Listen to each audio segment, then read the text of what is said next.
Bonjour à toutes et à tous et merci de nous rejoindre sur RTI 1. Célébration de la Noël 2022 en Côte d'Ivoire à l'occasion de sa visite à Assigny dans la région sud-est. La première dame a offert des vivres et non-vivres aux populations.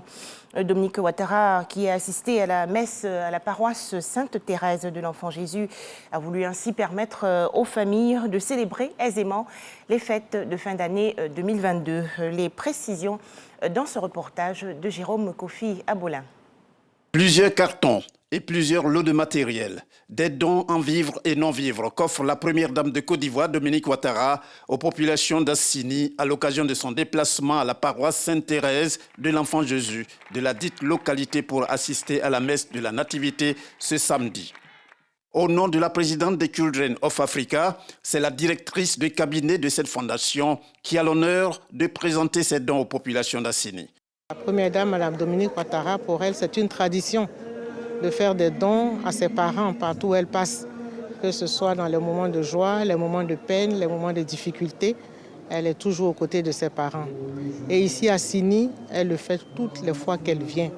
Et depuis quelques années, la première dame fait la messe de Noël. Elle y participe ici à Assigny.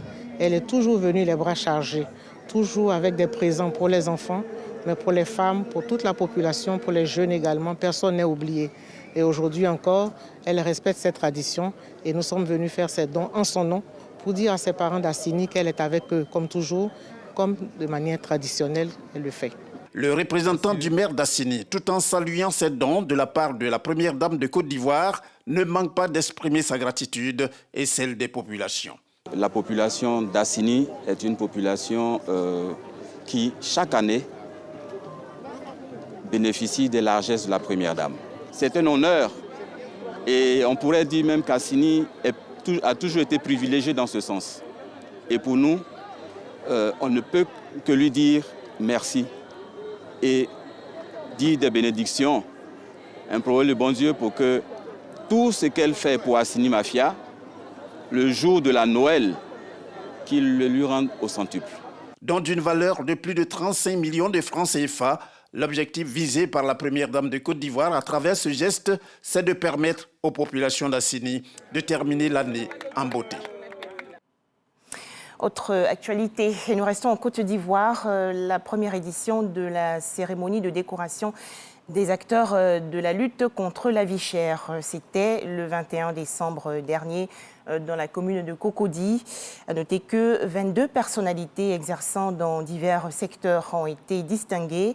Une initiative du ministère du Commerce et de l'Industrie.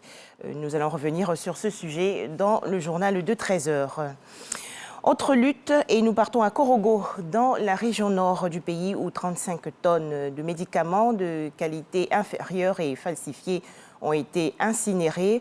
Une initiative de la direction régionale des douanes. C'était le 23 décembre dernier. Objectif, lutter efficacement contre la contrebande. En image également, l'actualité hors de chez nous. Plus de 20 millions d'enfants sont menacés par la faim, la soif et la maladie dans la corne de l'Afrique, notamment en Éthiopie, au Kenya et en Somalie, selon un rapport publié récemment par le Fonds des Nations Unies pour l'enfance. Le document précise que le changement climatique, les conflits, l'inflation et les pénuries de céréales touchent cruellement cette région de l'Afrique.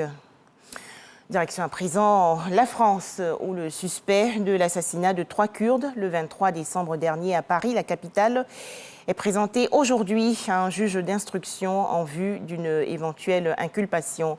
À noter que les 3 autres personnes blessées dans son attaque sont désormais hors de danger. Le conducteur de train à la retraite a indiqué avoir voulu commettre des meurtres sur des personnes étrangères et en vouloir à tous les migrants. Enfin, drame aux États-Unis, une violente tempête hivernale accompagnée de températures glaciales a perturbé le week-end de Noël les régions centre et est.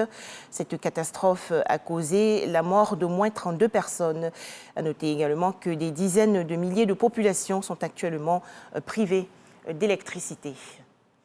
Voilà, merci de nous avoir suivis. À 13h, le journal de RTI 1.